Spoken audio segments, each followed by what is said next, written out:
Don't just stand there, you ape. Give me a hand up. Hello আসসালামু আলাইকুম, welcome to বুলজাই entertainment. আমি সাখাওয়াত সানি আসারমানদের সাথে এখন আমি কথা বলবো ডেডপুল অ্যান্ড উলভারিন সিনেমাটি নিয়ে। 22 জুলাই মুক্তিপ্রাপ্ত অ্যাকশন কমেডি জনরার এই সিনেমাটির পরিচালনায় ছিলেন শন লিভাই। মার্ভেল সিনেমাটিক ইউনিভার্সের 34তম সিনেমায় অভিনয় করেছেন রায়ান রেনল্ডস, হিউ জ্যাকম্যান, এমা করিন, মরিনা বেকারিন সহ আরও অনেকে। সিনেমার গল্পটা শুরু হয় ডেডপুল 2-তে ঘটে যাওয়া ঘটনাগুলোর 6 বছর পর থেকে, যেখানে ডেডপুল ওরফে ওয়েড উইলসনের সাথে তার গার্লফ্রেন্ড ভেনেসার বিচ্ছেদ হয়ে গেছে, আর সে মাস্কড মার্সেনারির জীবন থেকে অবসর নিয়ে একজন সাধারণ কার সেলসম্যান হিসেবে জীবন কাটাচ্ছে। ঘটনাচক্রে ওয়েড জানতে পারে যে টাইম ভেরিয়েন্স অথরিটি একটি বিশেষ কারণে তার ইউনিভার্স ধ্বংস করতে চলেছে। এই ধ্বংসযজ্ঞ থামানোর জন্য আর নিজের প্রিয় মানুষগুলোকে রক্ষা করার জন্য ওয়েড শরণাপন্ন হয় অন্য ইউনিভার্সে থাকা লোগান ওরফে উলভারিনের। $200 মিলিয়ন বাজেটের এই সিনেমাটি বক্স অফিসে এখনো পর্যন্ত আয় করেছে $1.211 বিলিয়ন, এবং এটি এখনো পর্যন্ত এবছরের দ্বিতীয় সর্বোচ্চ আয়কারী সিনেমা। এই সিনেমাটা নিয়ে কথা বলা শুরু করার আগে আমি আমাদের দেশের যে বর্তমান বন্যা পরিস্থিতি তা নিয়ে আসলে সংক্ষেপে কিছু কথা বলতে চাই। আপনারা সবাই নিশ্চয়ই অবগত আছেন যে বাংলাদেশে আসলে খুবই কঠিন একটা পরিস্থিতি চলছে। অনেক মানুষ আসলে বন্যা প্লাবিত হয়ে গেছে, তাদের এলাকা ঘরবাড়ি, এবং তারা অনেকেই জীবন হুমকির মুখে এরকম একটা অবস্থার মধ্যে রয়েছেন। এবং আলহামদুলিল্লাহ এই পরিস্থিতির মধ্যে দেশের বিভিন্ন অঞ্চল থেকে বিভিন্ন পেশার বিভিন্ন শ্রেণীর মানুষ এগিয়ে আসছেন সাহায্যের জন্য। কেউ টাকা পয়সা দিয়ে, কেউ কাপড় চোপড় দিয়ে বিভিন্নভাবে সাহায্য করছেন, আবার কেউ কেউ স্বেচ্ছাসেবী হিসেবে সেই জায়গা মতো গিয়ে কেউ কেউ ত্রাণ বিতরণ করছেন, কেউ কেউ তাদেরকে উদ্ধার তৎপরতায় সাহায্য করার চেষ্টা করছেন। সো আলহামদুলিল্লাহ এটা খুবই ভালো সাইন। আশা করি এই দুর্যোগটা আমরা মোকাবেলা করতে সমর্থ হব এবং আল্লাহ এই দেশে শান্তি ফিরিয়ে আনবেন। অলরেডি আমাদের দেশ অনেক কেওয়াসের মধ্যে রয়েছে, একটা কেওয়াটিক সিচুয়েশনের মধ্যে আমরা রয়েছি। তার মধ্যে আসলে এই প্রাকৃতিক দুর্যোগটা আমাদের জন্য অনেক বড় একটা চ্যালেঞ্জ হয়ে দাঁড়িয়েছে। তো আশা করি এটা আমরা উত্তরণ করতে পারবো। আমার আসলে যে কথা বলার উদ্দেশ্য সেটা হচ্ছে যে এই পরিস্থিতিতে আপনারা সবাই আপনাদের সামর্থ্য মতো এই দুর্যোগ পীড়িত মানুষগুলোকে সাহায্য করার জন্য এগিয়ে আসুন। এখন কিভাবে সাহায্য করবেন, আমি মনে করি যে এই মুহূর্তে আসলে অনেকে অনেকভাবে তো চেষ্টা করছেন, কিন্তু আমি আসলে দুইটা নাম বলবো। একটা হচ্ছে আসুন্না ফাউন্ডেশন, যেটা শাহেদ আহমদুল্লাহ সাহেবের তত্ত্বাবধানে পরিচালিত হচ্ছে। এই ফাউন্ডেশন আসলে ভীষণ ট্রান্সপারেন্সির সাথে, দক্ষতার সাথে কাজগুলো পরিচালনা করার চেষ্টা করছে। কালেকশন থেকে বলেন এবং ব্যাপারগুলো যে জায়গা মতো গিয়ে স্বেচ্ছাসেবী যারা তাদের রয়েছেন তারা উদ্ধার তৎপরতা যেরকম করে চালাচ্ছেন এবং বাড়ি বাড়ি গিয়ে পৌঁছে দিচ্ছেন ত্রাণগুলো, সেটা খুবই নির্ভরযোগ্যতা একটা অর্জন করতে পেরেছে। এবং যারা অন্য ধর্মাবলম্বী আছেন তারাও অনেকে কিন্তু তাদের ফান্ডিংটা তাদের হাতে তুলে দিচ্ছেন। এতটা ট্রান্সপারেন্সি তারা বা বিশ্বাসযোগ্যতা তারা অর্জন করতে পেরেছে। সো এই ফাউন্ডেশনের কাছে ডোনেট করাটা খুবই সহজ। তাদের ব্যাঙ্ক অ্যাকাউন্ট নাম্বার রয়েছে, বিকাশ নাম্বার রয়েছে, নগদ নাম্বার রয়েছে। সেখান থেকে আপনারা খুব সহজেই আপনাদের অর্থটা তাদের কাছে দিতে পারেন। এবং এর পাশাপাশি ঢাকা ইউনিভার্সিটির যে টিএসসিতে যে ত্রাণ তহবিল, গণত্রাণ তহবিলটা যে তারা গঠন করেছে, সেখানে আপনারা মানে নিজে গিয়ে সেখানে আপনাদের ত্রাণটা টাকা পয়সাও দিতে পারেন। তারাও যথেষ্ট দক্ষতার সাথে ট্রান্সপারেন্সির সাথে কাজটা করছে। এলাকা ভিত্তিক বিভিন্ন গ্রুপ, স্টুডেন্ট গ্রুপ বলেন, মসজিদ ভিত্তিক গ্রুপ বলেন, বাড়ি বাড়ি গিয়ে বা এলাকার বিভিন্ন জায়গায় গিয়ে আসলে কালেকশন করার চেষ্টা করছে। আমি তাদেরকে সাধুবাদ জানাই, তারাও তাদের মতো করে চেষ্টা করছে। কিন্তু আমার কাছে মনে হয় যে এত জায়গায় স্ক্যাটার্ড না হয়ে কিন্তু আসলে একটা জায়গায়, কিন্তু যেহেতু এই নির্ভরযোগ্য দুইটা সংস্থা বা আরও কিছু কিছু আছে আমার হয়তো এই মুহূর্তে জানা নাই, এরকম যারা বড়োভাবে কাজটা গুছিয়ে করার চেষ্টা করছে তাদেরকে সাপোর্ট করলে আমার মনে হয় ভালো হয়। কারণ অনেকেই দেখছি যে একটা হচ্ছে কালেকশনের নির্ভরযোগ্যতা অনেকের নাই। একটা এলাকা থেকে সার্টেন একটা পয়েন্ট থেকে 5-6টা গ্রুপ যদি বাড়ি বাড়ি গিয়ে ফান্ড কালেক্টিং করার চেষ্টা করে তাহলে কিন্তু মানুষেও কিছুটা বিরক্ত হয়। বা এতগুলো জায়গায়, যেহেতু আলটিমেটলি দানটা একটা জায়গাতেই যাচ্ছে, তো এতগুলো জায়গায় স্ক্যাটার্ড হয়ে দেওয়ার তো কোনো পয়েন্ট নাই। আলটিমেটলি টাকা তো একটা জায়গায় যাচ্ছে। সো যারা কালেকশন করছেন তারাও একটা জিনিস বিবেচনা করেন যে আপনার এই এলাকাটাতে, পার্টিকুলার এই রোডে বা এই অঞ্চলটাতে কি অন্য কোনো গ্রুপ অলরেডি কাজ করছে কিনা এই জায়গাটাতে, তাহলে যদি করে থাকে তাহলে এই জায়গায় পার্টিকুলারলি এই জায়গায় কাজ করার দরকার নাই। দ্বিতীয় কথা যেটা হচ্ছে সেটা হচ্ছে যে এই যে স্বেচ্ছাসেবী হয়ে অনেকে যাচ্ছেন, এটাও খুব চমৎকার একটা উদ্যোগ। আপনাদের এই উদ্যোগটাকেও, প্রচেষ্টাকেও সাধুবাদ জানাই যে আপনারা সশরীরে জায়গা মতো গিয়ে কাজটা করার চেষ্টা করছেন। তো এখানে প্রবলেমটা কি, যদি আপনারা রেস্কিউ মিশনে যাওয়ার চিন্তা করে থাকেন, সেটাতে যাওয়ার জন্য আপনার শারীরিক সামর্থ্য আছে কি না সেটাও বিবেচনা করে নেন। যে রেস্কিউ মিশন কিন্তু একটা সহজ ব্যাপার না। পানির মধ্যে থেকে আপনি মানুষকে উদ্ধার করবেন, আপনি নিজে যদি সাঁতারই না জানেন ফর এক্সাম্পল, তাহলে আপনি এরকম একটা দুর্যোগপূর্ণ এলাকায় গিয়ে মানুষকে উদ্ধার করবেন কিভাবে? অনেক অনেককেই দেখছি আসলে আনফর্চুনেটলি যে মনে হচ্ছে যে পিকনিক করার জন্য যাচ্ছেন, একটা স্পিড বোট ভাড়া করে 13-14-15 জন করে নিয়ে যাচ্ছেন। একটা স্পিড বোটের ধারণ ক্ষমতাই তো থাকে 15 জনের মতো, তো আপনি উদ্ধার করবেন টাকাকে যদি এরকম পিকনিক করার মতো করে এতগুলো মানুষ নিয়ে যান। আবার অনেকে জায়গা মতো গিয়ে অল্প একটু মানে যেখানে অনেক গভীরতম জায়গায় মানুষ একদম মানে নাচানিচু পানি খাচ্ছে, মানে বাড়ি ভেসে যাচ্ছে, ছাদের উপর আছে, মানে প্রচণ্ড সংখ্যায় রয়েছে, সেসব জায়গায় না গিয়ে মোটামুটি একটা সেফ একটা জোনে গিয়ে কিছু মানে কাপড় চোপড় কিছু শুকনা খাবার বিতরণ করছে, সেলফি তুলছে, সেটাকে বড় ফলাও করে প্রচার করছে। এটা খুবই খুবই নিন্দনীয় একটা ব্যাপার হচ্ছে, কারণ এটা আসলে এই মুহূর্তে এরকম ফ্লেক্স করার বা এরকম দেখানো লোক দেখানোর কোনো বিষয় তো এটা না। এটা হচ্ছে এক, এবং দ্বিতীয়ত আপনারা যাদেরকে দান করছেন বলে খুব গর্ব করছেন, এখানে গর্ব করার কিছু নাই। কারণ এক, আপনি যে ত্রাণটা দিচ্ছেন এটা আপনার পকেটের থেকে দিচ্ছেন না, আপনি মানুষদের থেকে কালেক্ট করেই তাদের দিচ্ছেন, এটা হচ্ছে এক। এবং দ্বিতীয় কথা হচ্ছে যাদেরকে আপনি দান করছেন আপনি হয়তো জানেন না তাদের অনেকের সামর্থ্য আপনার থেকে অনেক বেশি, তারা আপনার মতো আমার মতো অনেক পরিবারকে চালাতে পারে, কিন্তু এই মুহূর্তে তারা এরকম একটা প্রাকৃতিক দুর্যোগের মধ্যে পড়ে এরকম একটা অবস্থার মধ্যে পড়েছে, এই জন্যই তারা হয়তো সাহায্যের জন্য শরণাপন্ন হচ্ছে। তাদেরকে আমরা দান করছি, আমি অনেক মহান হয়ে গেছি, এইটা প্রুফ করার তো সময় না রে ভাই। তো আমি বিনীতভাবে অনুরোধ করব যারা এই ত্রাণ বিতরণ কাজে যাচ্ছেন বা স্বেচ্ছাসেবী হিসেবে যাচ্ছেন উদ্ধার কার্যে সহায়তা করার জন্য, তারা এ ধরনের ছবি তুলে ভিডিও করে মানুষকে এরকম করে ছোট করেন না।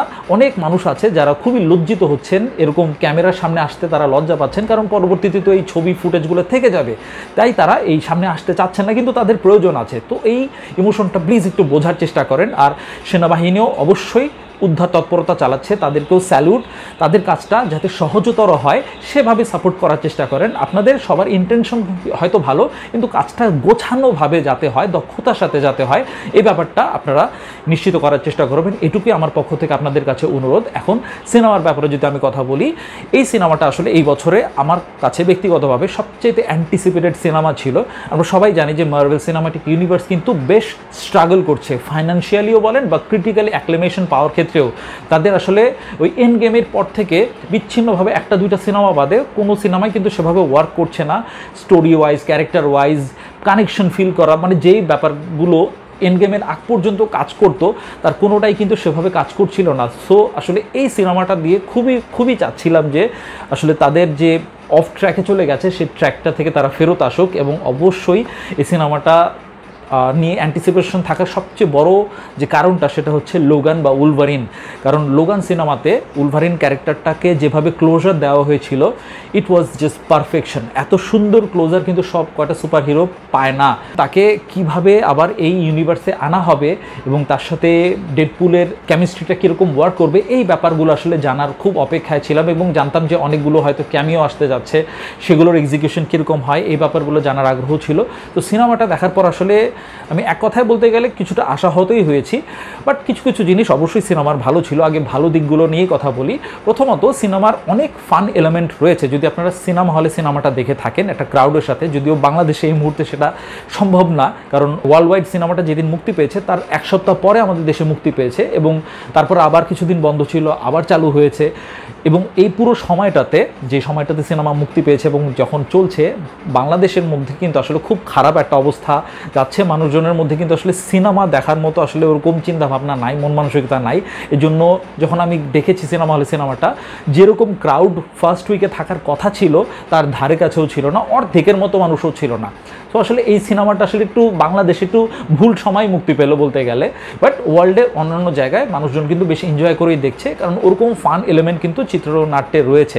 ডেডপুল 1 এবং ডেডপুল 2 যদি আপনারা দেখে থাকেন, সেখানে যেই লেভেলের হিউমার থাকে, সাধারণত ডেডপুল ক্যারেক্টারটা যে ধরনের ফান করে থাকে বা বিভিন্ন সিরিয়াস সিচুয়েশনেও যেরকম হিউমারাস ডায়ালগ ডেলিভারি করে থাকে, সেই ব্যাপারগুলো কিন্তু এই সিনেমার মধ্যেও আপনি পাবেন। এবং সিনেমার শুরুতে যে ইন্ট্রো ক্রেডিট যে সিকোয়েন্সটা রয়েছে, এখানে এনসিঙ্কের যে বাই বাই গানটা ব্যবহার করা হয়েছে, ডেডপুল কিছু টিভির কিছু এজেন্টদের সাথে ফাইট করছেন, ওই সিকোয়েন্সটা আসলে দুর্দান্ত ছিল, পুরো পয়সা উসুল একটা এই সিকোয়েন্স ছিল। এছাড়াও বলবো যে ডেডপুলের সাথে উলভারিনের যে প্রথম যে ফাইট সিকোয়েন্সটা ছিল সেটা কিন্তু যথেষ্ট মজাদার ছিল, খুব ভালো লেগেছে, খুব মজা লেগেছে।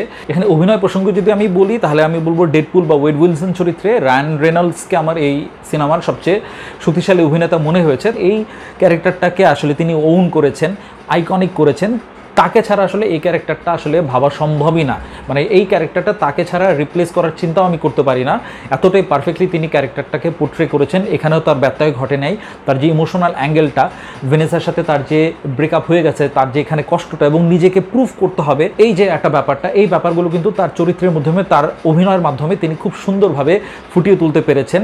ডেডপুল যখন লোগানকে সার্চ করতে বিভিন্ন ইউনিভার্সে ভ্রমণ করেন, সেখানে যখন উলভারিনের বিভিন্ন ভার্সন দেখতে পাওয়া যায়, ওই ব্যাপারটা কিন্তু খুব মজাদার ছিল, খুব মজা লেগেছে। এছাড়াও কিছু কিছু ক্যামিও আছে সিনেমায় যাদেরকে দেখে আসলে ভালো লেগেছে মোটামুটি, মানে তাদেরকে যখন দেখেছি পর্দায় তখন একটা চিয়ারিং মোমেন্ট ক্রিয়েট হয়েছে, এই ব্যাপারটাও ভালো ছিল। সিনেমার মিউজিক চয়েস বরাবরের মতো দারুণ ছিল। ডেডপুল সিনেমার এই যে আগে যে দুইটা সিনেমা ছিল সেখানেও কিন্তু সাউন্ড ট্র্যাক সিলেকশনটা খুবই দুর্দান্ত ছিল, অ্যাকশন সিকোয়েন্সগুলো মোটামুটি ভালো ছিল। সো বলতে গেলে এই সিনেমা যদি আপনি জাস্ট ফান পাওয়ার উদ্দেশ্যে যান, হলে গিয়ে দেখেন, তাহলে আপনি মোটামুটি একটা ভালো জমজমাট টাইম উপভোগ করবেন। কিন্তু আপনি যদি এখন নেগেটিভ প্রসঙ্গে যদি আসি, আপনার যদি আসলে ইমোশনাল অ্যাঙ্গেল থাকে, আপনি লোগানের সাথে যদি অনেক কানেক্টেড থাকেন এই ক্যারেক্টারটার প্রতি, একটা ইমোশনাল জার্নির থ্রুতে যদি আপনি গিয়ে থাকেন এক্সম্যান মুভিসগুলোর মাধ্যমে আমার মতো, এবং তার ক্যারেক্টারের মানে রিভাইভালটা বা রিটার্নটা কীরকম হতে যাচ্ছে, এই ব্যাপারগুলো যদি আপনি দেখতে যান, তাহলে আসলে কিছুটা হতাশা হতে হয়। কারণ সিনেমার সবচেয়ে বড় হতাশার জায়গা বোধহয় এটাই, তাকে যথেষ্ট স্পেস দেওয়া হয়েছে, একদম ইকুয়ালি খুব ভালোভাবে ট্রিট করেছেন। এটা ডেডপুলের বা রায়ান রেনল্ডসের একটা ড্রিম প্রজেক্ট ছিল। আপনারা যদি আগের সিনেমাগুলো থেকে দেখে থাকেন, বিভিন্ন কিন্তু উলভারেনের রেফারেন্স কিন্তু রয়েছেই সেখানে। তো অনেকভাবেই তার আসলে চেষ্টা ছিল যে উলভারেনকে আবার এখানে ব্যাক করানোর বা তার সাথে একটা সিনেমা করার। তো সেখানে তাকে যথেষ্ট রেসপেক্ট দেওয়া হয়েছে বলে আমি মনে করি। কিন্তু ক্যারেক্টার রাইটিংয়ে আমার কাছে যথেষ্ট দুর্বলতা চোখে পড়েছে। তার মতো একটা এত চমৎকার একটা ক্যারেক্টার আমার কাছে মনে হয় যথেষ্ট ডেপথ এই ক্যারেক্টারটাতে এই সিনেমার মধ্যে এস্টাবলিশ করা হয় নাই। তার যে ব্যাক স্টোরি দেখানো হয়েছে এটাও এমন আহামরি কোনো হৃদয়ে ছুঁয়ে গেছে এরকম কিছু আমার কাছে মনে হয় নাই। বা ওভারঅল তার যে পার্সোনালটা দেখানো হয়েছে সিনেমার, খুবই মানে সারাক্ষণ হতাশাগ্রস্ত থাকেন, অতটা দেখতে আমার কাছে আসলে ভালো লাগেনি। তাকে আগে যেভাবে দেখে এসেছি, হ্যাঁ হতাশাগ্রস্ততে তিনি সবসময় ছিলেন, তারপরও তার মধ্যে যে চার্মিং ভাবটা ছিল সেটা এখানে আসলে ওরকম করে আমার কাছে লাগে নাই।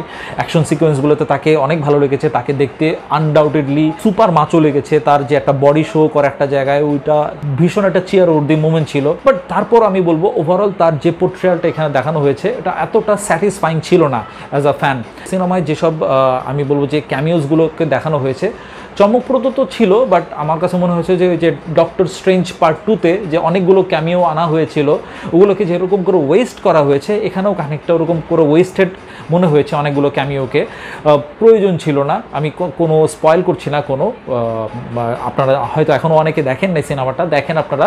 কিন্তু আমার কাছে মনে হয়েছে যে এই ক্যামিওগুলো সাময়িকভাবে হয়তো একটু উত্তেজনা সৃষ্টি করতে পেরেছে হলের মধ্যে, বাট কোনো লঙ্গার লাস্টিং ইম্প্যাক্ট আমার কাছে একটা ক্যারেক্টারের ব্যাপারেও ওরকম করে মনে হয় নাই। সিনেমার আরেকটা বড় দুর্বলতা ছিল এর যে ভিলেন কাসান্দ্রা নোভা, যেটাকে চার্লস জেভিয়ারের ইভিল টুইন হিসেবে দেখানো হয়েছে, যিনি প্লে করেছেন এমা কোরিন, তিনি খুব সুন্দরভাবেই অভিনয়টা করেছেন, তাতে কোনো দোষ নাই। কিন্তু ক্যারেক্টারটার রাইটিংটাও খুব দুর্বল মনে হয়েছে, তাকে অনেক পাওয়ারফুল হিসেবে দেখানো হয়েছে। এবং যারা কমিক্স ফলো করেন তারাও কিন্তু জানেন যে এই কাসান্দ্রা নোভা ক্যারেক্টারটা কিন্তু প্রচণ্ড শক্তিধর, অনেক সেলিব্রেটেড একটা কমিক ক্যারেক্টার, কিন্তু তাকে এখানে তার মোটিভেশনটা যেভাবে দেখানো হয়েছে খুবই কমন, খুবই ক্লিশে একটা মোটিভেশন দেখানো হয়েছে। তো it's another wasted character of MCU. এর আগে দ্য গড বুচার ক্যারেক্টারটাকেও দেখেছি যে কীভাবে ওয়েস্ট করা হয়েছে, তারপরে ওয়ান্ডাকেও এরকম ডক্টর স্ট্রেঞ্জ 2-তে কীরকম করে পোর্ট্রে করা হয়েছে। তো এমসিইউ আসলে ভালো ভালো ক্যারেক্টারগুলোকে এনে আসলে তাদেরকে ওয়েস্ট করছে। এই দুজনের যে বন্ডিংটা, ব্রোম্যান্স যেটা আশা করছিলাম দেখবো, সেটাও কিন্তু আসলে এতটা শক্তপোক্তভাবে সিনেমা আমার কাছে লাগে নাই। ইনফ্যাক্ট এরা যে বিভিন্ন প্রচারণায় যে বিভিন্ন শোতে গিয়েছেন, অনেক শোতে তারা গিয়েছেন, প্রত্যেকটা ইন্টারভিউ আমি দেখেছি, সেই শোগুলোতেও এই দুজনের মধ্যে রোম্যান্সটা যতটা আকর্ষণীয় লাগছিল সিনেমায়ও কিন্তু অতটা আকর্ষণীয় আমার কাছে লাগে নাই। তো আমার কাছে বলতে গেলে ফান মোমেন্টস তো অনেক ছিল সিনেমা হলে দেখলে, বন্ধু বান্ধব নিয়ে অনেকের সাথে দেখলে you will have a good time, but আপনার মনে যে রয়ে যাবে, দাগ কেটে থাকবে, অনেকবার আপনার পরবর্তীতে দেখতে ইচ্ছা করবে, সেই রিওয়াচেবল ইম্প্যাক্ট কিন্তু এই সিনেমাটা ক্রিয়েট করতে পারে না। সো আমি বলবো যে হ্যাঁ, ব্যবসায়িক সাফল্য কিন্তু এই সিনেমাটা অলরেডি হাসিল করে ফেলেছে। তারা এখন আসলে এই ব্যাপারটাই চেষ্টা করছে এমসিইউ, পুরনো অনেক ক্যারেক্টার যাদের সাথে দর্শকদের অনেক ইমোশন রয়েছে তাদেরকে ব্যাক করে কিভাবে লোকজনকে হলে আনা যায়, সেই প্রচেষ্টা তারা হয়তো সফল হচ্ছে। কিন্তু এই সিনেমাগুলো আসলে মানুষের মনে কতটুকু দাগ কেটে থাকবে, অনেক পরবর্তীতে মানুষ কত মনে রাখবে এই সিনেমাগুলো, সেটা আসলে দেখার বিষয়। সো আমি আপনাদের বলবো যে আপনারা যদি হলে গিয়ে দেখার সুযোগ থাকে তাহলে সম্ভব হলে হলে গিয়ে দেখুন সিনেমাটা। আর যদি বাসায় দেখতে চান তাহলে ভালো প্রিন্ট আসার অপেক্ষায় থাকেন। আমি খুব বেশি হাইলি রেকমেন্ড করবো না, বাট আই গেস এই সিনেমাটা কেউ মিস করতেও চাইবেন না, কারণ অনেক হাই পালা একটা সিনেমা, ডেডপুল, উলভারিন মানুষের অনেক প্রিয় ক্যারেক্টার। সো এই সিনেমাটা হয়তো এমনিতেও কেউ মিস করতে চাইবেন না। সো এটা ছিল আমার আসলে মতামত। আপনারা যদি এই সিনেমাটা দেখে থাকেন আপনাদের কাছে আসলে কেমন লেগেছিল প্লিজ কমেন্ট সেকশনে জানাবেন। ভিডিওটি ভালো লাগলে লাইক ও শেয়ার করুন। এই চ্যানেলে এরকম কন্টেন্ট নিয়মিত দেখতে চাইলে এই চ্যানেলে সাবস্ক্রাইব করে আমাদের সঙ্গেই থাকুন। আপনারা সবাই ভালো থাকুন, সুস্থ থাকুন, নিরাপদে থাকুন। আল্লাহ হাফেজ।